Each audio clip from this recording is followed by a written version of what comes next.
move over to Europe now. Ukrainian President Volodymyr Zelenskyy says the country is developing Interceptor drones to counter Russia's intensifying drone assaults.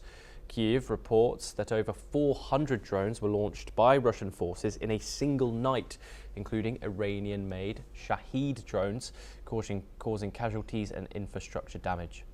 Meanwhile, Russia and Ukraine have completed another prisoner of war exchange, part of agreements reached during recent peace talks in Istanbul.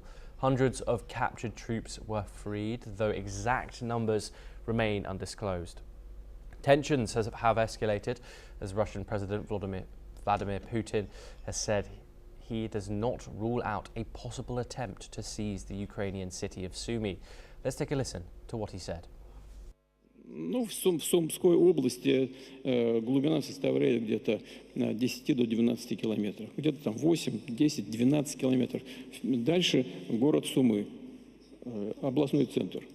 Но у нас нет такой задачи забрать Сумы, но в принципе я этого не исключаю. Ukraine's foreign ministry condemned the comments, calling them proof of Moscow's disdain for the peace process. The US president stated that the United States should not be required to meet NATO's 5% GDP defense spending target, arguing another alliance members should contribute more.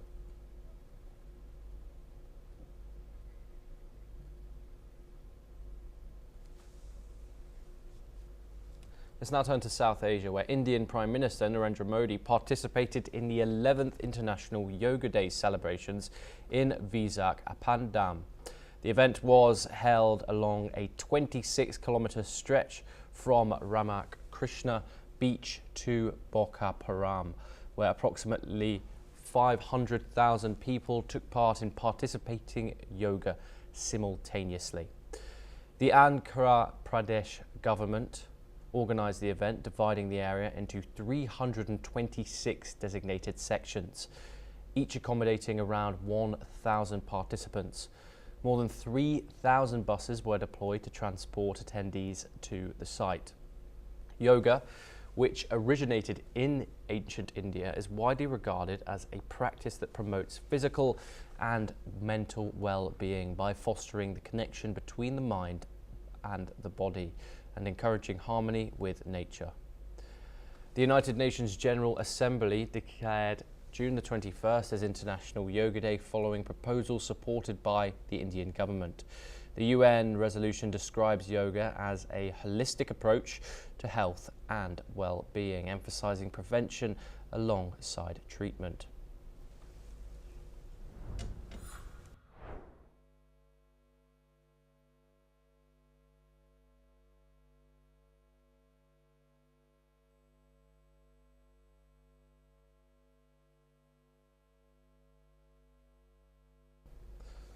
We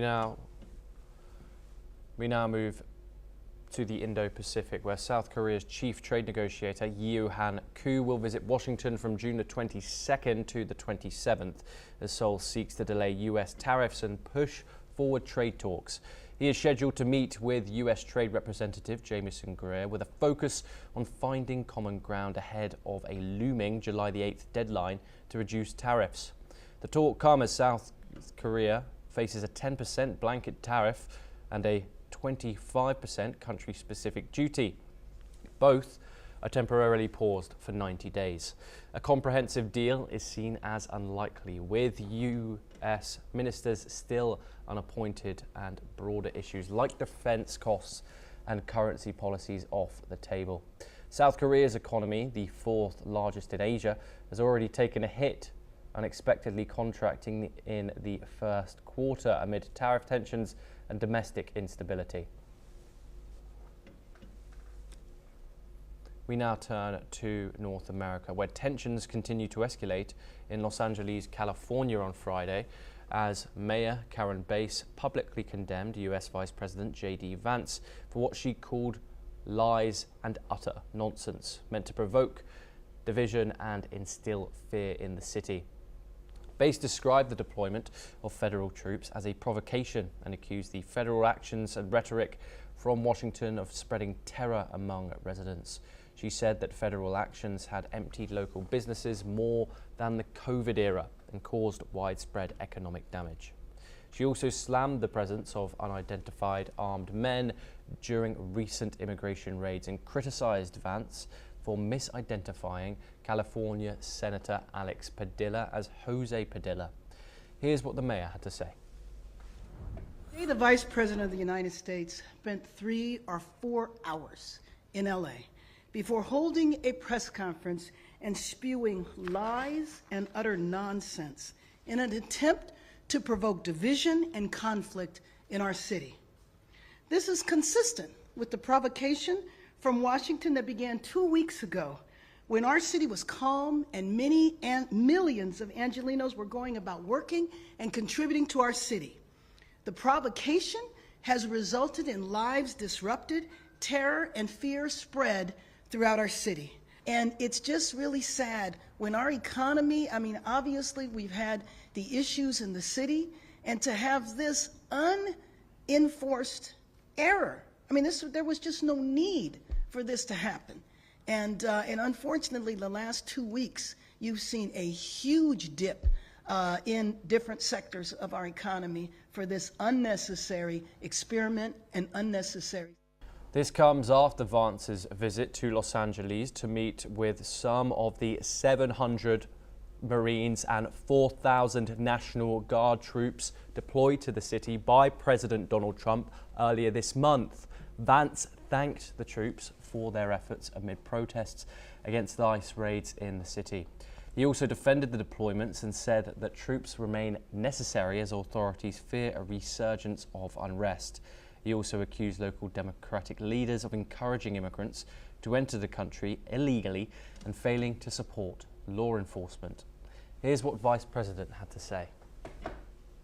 Because unfortunately, a lot of these federal buildings were under very serious threat. I heard about a lot of that during my tour here today, and the reason I'm here is I just wanted to hear from the law enforcement officials themselves, the state officials, the local officials, but also the federal officials, what's actually going on here on the ground. I think there's some good news, and the good news is the rioting has gotten a lot better. But the bad news is, as I heard from everybody, unfortunately, the soldiers and Marines are still very much a necessary part of what's going on here. His visit came just a day after a U.S. appeals court ruled that President Trump could temporarily retain control over California's National Guard, while the state's Democratic governor, Gavin Newsom, pursues a legal challenge. The court's decision paused an earlier ruling that questioned the legality of the president's move to federalize the Guard.